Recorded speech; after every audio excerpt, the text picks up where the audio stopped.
Hi, and here's hard dare I do. I call Gems Fight Dead Guy. In this dare, I get to use just plants you buy with gems. If you not know what this dare is, please look at first film of this dare. You can do that by click on top right thing on your screen. If you not have time though, I give you rules now, but in not one sound only words voice. I'm only allowed to use gemium plants. I'm not allowed to buy power-ups, level ups, plant food, or use the Zen garden. I'm allowed to skip levels where all or some of my plants are pre-picked, including conveyor belt levels. I can't interact with pre-planted plants. I get to place one sunflower on produce X sun levels. I'm allowed to modify rules mid-challenge. Now just a couple things before we start. Your support and feedback is individually valuable to me. Every comment is read and considered. Also, there are now more ways to support me. If you're interested, stay until the end of the video. Thanks for all you do. Now let's get on with this adventure. Frostbite Caves is often a sort of roadblock for these sorts of challenges. Fortunately for me, however, I'm allowed to use the fire pea shooter. This means that I will be able to avoid the freezing winds pretty well. However, fire pea shooter costs 175 sun, which is a lot when you don't have access to sun-producing plants. Nevertheless, day 1 is easy as usual. Day 2 is where the chilling winds impart themselves on my plants.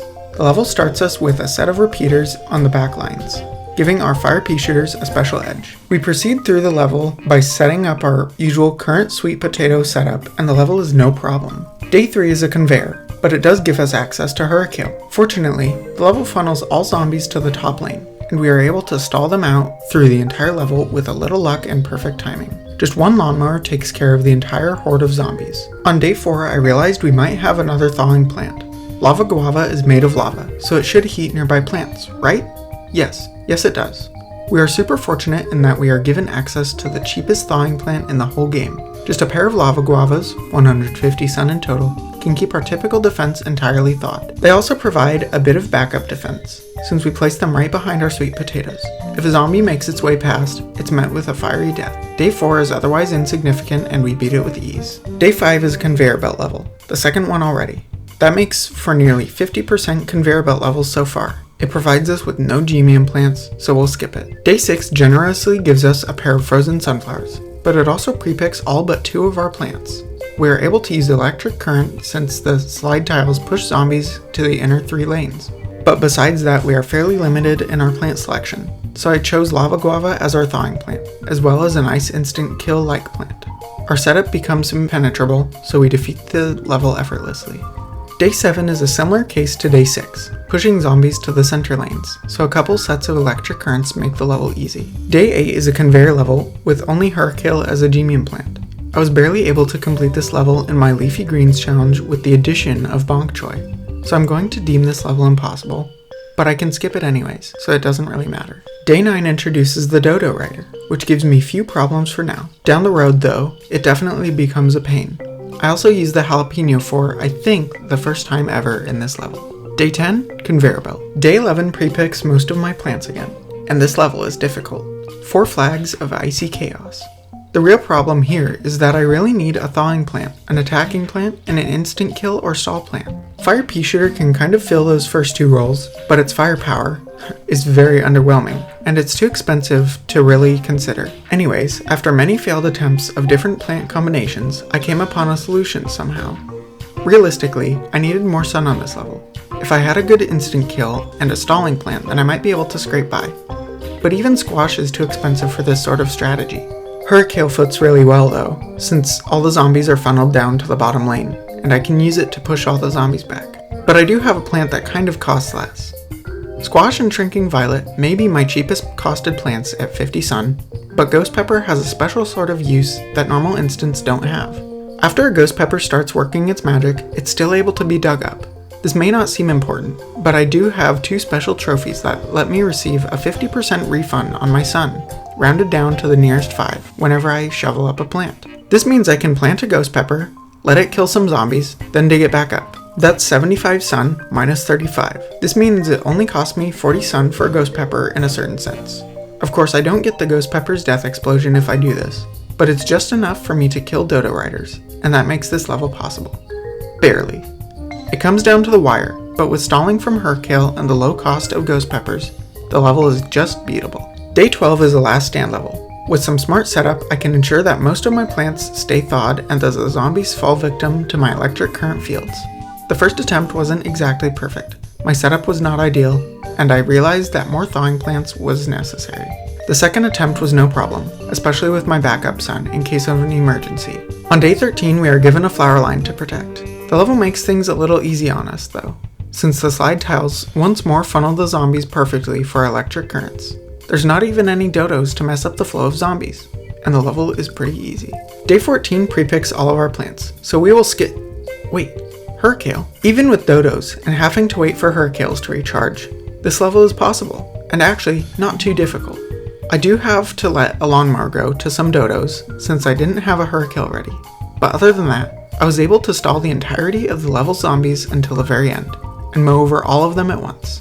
Day 15 gives me 2 pepper poults to look after. This level proved to be difficult.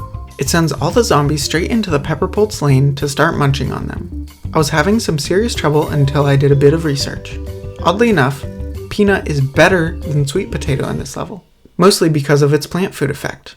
Not only does it damage zombies, unlike sweet potato, but it also gains a helmet that doubles its health. This allows me to keep enough sun since using the plant food heals them, and essentially gives me a second wall. Effectively, one plant food is worth about 250 sun, as opposed to 150 with a sweet potato. Some additional focused firepower from my fire piecers makes this level possible, definitely among the harder levels. Now we can move on to day 16. But before we do, we're about halfway through the Frostbite caves, and I'd just like to remind you that if you're enjoying the video, a like and a comment will go a long way. Day 16 is a conveyor belt level with no gemiums. Day 17 pre-plants frozen fume shrooms and charred guards on the front of the lawn. These were mostly useless, however, and our normal setup made the level easy. Day 18, that's all. Day 19 starts me off with a field of frozen plants. Using lava guavas, I can exploit this and get a quick start to the level. I'm lucky enough to have slide tiles that funnel zombies yet again, so my electric currents work hard and destroy every zombie that walks past. I also wait for the bully zombies to push the walnuts into the electric current line, so I can break them open and use them as a wall while zombies stand in the electric field. The level gives me no significant trouble, and we can go to day 20. Day 20 is pretty simple, just a few slide tiles and no extra challenges. I decided to mix things up though, and plant a bunch of homing thistles to take care of the horde. Even with homing thistles' high cost, I'm able to build a sufficient defense and beat the level first try. Day 21 is a conveyor level, but it gives us fire P-shooter, so I can give it a shot. The level proves to not be too difficult, and I beat it on my second try. Now to day 22. Day 22 has pre-planted guacodiles. It also introduces us to the weasel horde. This zombie shouldn't be too big of a problem, since the weasels all just group up and die at the electric current fields. But unlike the chicken wrangler, the weasels tend to spawn further forward, and sometimes they get past my electric currents and into my backlines. This usually isn't a huge deal, but it can certainly be annoying when a lawnmower I really didn't need to use gets lost. Day 23 gives me 5 char guards to protect. It also gives me some pre-planted frozen twin sunflowers, which really boosts my sun production. This allows me to get a very quick and solid setup, and in no time, the level is over. None of my char guards even reached their last stage. And now day 24. This level shouldn't be too difficult. It will take forever since it requires that I produce 2,500 sun. But other than that, hurricanes and sweet potatoes should make for easy stalling. It turns out this level is fairly difficult, but what I really didn't expect was this. I mean, I guess it sort of makes sense. The way sweet potato jumps up and down could do some damage, but I didn't realize it could take out an imp. Oh well, next time I'll just make sure I have a higher health zombie that can take the little poke of damage. What? Wow, I did not expect that. Apparently, sweet potato can instantly kill a blockhead? Well, another attempt, and I guess I can use sweet potato to kill the last zombie when I collect enough sun.